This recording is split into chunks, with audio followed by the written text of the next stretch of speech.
అందరికీ నమస్కారం. ఈరోజు నాకు చాలా సంతోషంగా ఉంది. మన పార్టీ పెద్ద దిక్కులు, మన జనసేన పార్టీ కుటుంబానికి పెద్ద దిక్కులు ఉన్న అందరికీ పాదాభివందనాలు. అలాగే మన నాయకుడు పవన్ కళ్యాణ్ అన్న గారికి మరీ పాదాభివందనాలు తెలియజేసుకుంటున్నాను. ఆనందంలో ఏం మాట్లాడుతున్నా తెలియదు, కానీ ఆ రోజు స్టేజ్ పైన నల్లమల్ల గుడిసె మీద కూడా జనసేన జెండా ఎగురుతుందని చెప్పిన దానికి ఉదాహరణ నేనని చెప్పిన. ఈ రోజు ఇంకో ఉదాహరణ తీసుకొచ్చిన వీరస్వామి, మా చెంచు బిడ్డ, అన్నని ఆదర్శంగా తీసుకుంటూ ప్రకృతి కోసం చాలా కష్టపడుతుంటాడు. పిల్లల్ని తీసుకెళ్లి ప్రకృతి కోసం వాళ్ళకు ఈ చెట్లు దీనికి పని చేస్తాయి, ఈ చెట్లు దీనికి పని చేస్తాయి అని చెప్పి జ్ఞానాన్ని పెంపొందిస్తుంటాడు. మేము అసలు చౌటపల్లి గ్రామ పంచాయతీ నుంచి అసలు మీరు నిలబడకూడదు, మేము ఏకగ్రీవం చేసుకుంటామని అధికార పార్టీలు చెప్తే చెంచుల్లో ఉన్నటువంటి కొంతమందిని తయారు చేసి మేము వాటికి పోటీగా ప్రయత్నం చేస్తే వాళ్ళు కాలదూరానికి వచ్చి మీకు ఒక వార్డు ఇస్తాం, ఉప సర్పంచ్ ఇస్తాం అని చెప్పారు. అంటే జనసేన పార్టీ అంత బలంగా ఉందని వాళ్ళకి అర్థమైపోయింది. వీళ్ళ తరఫున నాయకులు వస్తారు మాట్లాడతారని చెప్పి భయపడి మాకు వార్డు మెంబర్ ఇచ్చి మళ్ళీ కొంచెం అటు ఇటు చేసి ఉప సర్పంచ్ తీసేసారు. కానీ కొంచెం వెనక్కి తగ్గిపోయినాం. మాకు ఇప్పుడు వార్డు మెంబర్గా ఈ అబ్బాయి ఎప్పుడైనా ప్రశ్నిస్తే ఎప్పుడు కూడా మీరు ఇంట్లో 2 ఓట్లు అంటుంది. ఈ రోజు 125 ఓట్లకు ఒక ప్రజాప్రతినిధిగా, ఒక జన సైనికుడుగా ఉన్నాడు. సో పవన్ కళ్యాణ్ నింపిన ధైర్యంగా మమ్మల్ని ఈ రోజు ఈ స్టేజ్ దాకా తీసుకొచ్చింది మన రాష్ట్ర కార్యవర్గం అంతా కూడా. మన రాష్ట్ర కార్యవర్గానికి అలాగే వీరమూల విభాగం అంటే అమ్మవారికి అందరికీ పవన్ అన్నకి మేము ఈ విజయాన్ని నల్లమల్ల నుంచి అంకితం చేస్తున్నాము. అందరికీ మరొకసారి ధన్యవాదాలు తెలియజేసుకుంటున్నాను. అందరికీ ఇక్కడ స్టేజ్ పైన ఉన్న పెద్దలకి, అలాగే ఇక్కడ కూర్చున్న తోటి వారందరికీ నా యొక్క హృదయపూర్వక నమస్కారాలు. ముందుగా నా పేరు వచ్చేసి దాసరి వీరస్వామి. నాది నాగర్ కర్నూలు జిల్లా అచ్చంపేట నియోజకవర్గం. నాది నల్లమల్ల ఫారెస్ట్. అయితే నేను ఆదివాసి బిడ్డని. నాకు ఇంతటి ధైర్యం రావడానికి కారణం మన పవన్ కళ్యాణ్ అన్నగారు.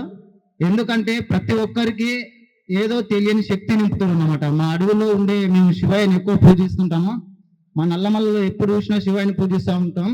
ఎంత పులి వచ్చినా, ఏ యొక్క జంతువు వచ్చినా కూడా ప్రతి ఒక్క జంతువుని కూడా మేము దేవుని లాగానో తోబుట్టు లాగానో పెంచుకుంటా ఉంటాం అన్నమాట. దేని కూడా మేము ద్వేషించకుండా దాంతో పాటు దాని నుంచి ధైర్యాన్ని తెచ్చుకుంటాం. అలాగే 10 మందిలో మాట్లాడాలంటే కూడా ఈ ధైర్యం ఇంత స్టేజ్ పైకి రప్పేయడానికి కారణం కూడా మన పవన్ కళ్యాణ్ అన్నగారు ఇచ్చిన స్ఫూర్తి. ఆయన 10 మందికి చేస్తున్న యొక్క మంచితనాన్ని చూసి అరే ఆయన చేస్తుండు కదా, ఆయన అంత పొజిషన్లో ఉండి చేస్తుండు, అన్ని తట్టుకొని చేయగలిగిండు. అలాంటిది మనం అలాంటి స్ఫూర్తిని తీసుకున్న అన్నగారి నుంచి స్ఫూర్తి తీసుకొని ఎందుకు చేయకూడదు? నేను కూడా చిన్న మంచి పని చేస్తే నాకు కూడా ఏదో ఒకటి పిలుపు వస్తుంది కదా, మనం అయితే ఫస్ట్ మంచి పని చేద్దాం అన్నట్టు. నాకు నిజం మాట్లాడడం చాలా ఇష్టం.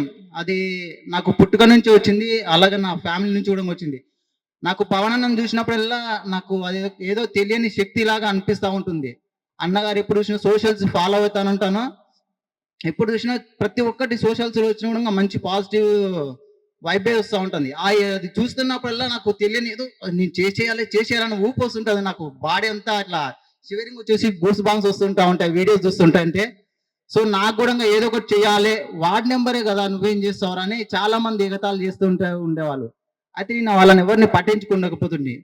సరేలే వార్డ్ నెంబరే అయితే ఏంది, నా వంతు నేను ఇప్పటికే రిజల్ట్ అయిపోయింది, ఏకగ్రీవం అయిపోయింది. మా ఊరు అందరూ వార్డ్ నెంబర్గా ఏకగ్రీవం అయిపోయినా, నా వంతు నేను ఏదో కృషి చేస్తా అనే సంకల్పంతో ముందుకు ఒక అడుగు వేసాను.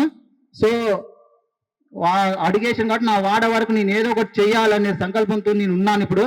సో ఖచ్చితంగా చేసి చూపిస్తాను. అదే ఎవరి ధైర్యం అంటే మన పవన్ కళ్యాణ్ అన్నగారి ధైర్యం వల్లనే నేను ముందుకు వస్తున్నాను. అలాగే నా తోటి మిత్రుడు ఇచ్చిన నాకు ధైర్యం, ముందుకెళ్ళి ఇట్లా మాట్లాడాడు, ఇట్లా ఉండాలి, ఇట్లా ఉంటేనే మనం ముందుకు రావాలి, ముందుకు వచ్చి మాట్లాడితేనే మన సమస్యలకు పరిష్కారం ఉంటుంది, లేకపోతే మనం అలాగే అడవిలో ఉండిపోతాము అనే ఒక ధైర్యం ఇచ్చిండు.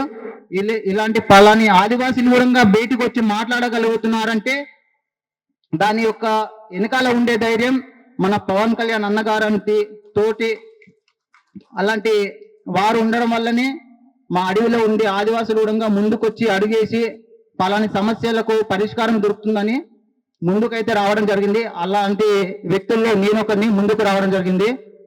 సో ప్రతి ఒక్కరు హేళన చేస్తూనే ఉంటారు, కానీ దాన్ని ఏం పట్టించుకోకుండా మనం అయితే ముందడుగు వేయాలనేది నాకు ఒకటి బాగా మైండ్ లో అది ఒక మొక్కలాగా దాటుకుపోయింది. ఇంకోటి స్ఫూర్తి ఏంటంటే, నేను నల్లమల్లలో నేచర్ గైడ్ గా పనిచేస్తూ ఉంటాను. మన పవన్ కళ్యాణ్ అన్న గారు ఒకటి చెప్పారన్నమాట, మనం ఏ పని చేస్తున్నా సరే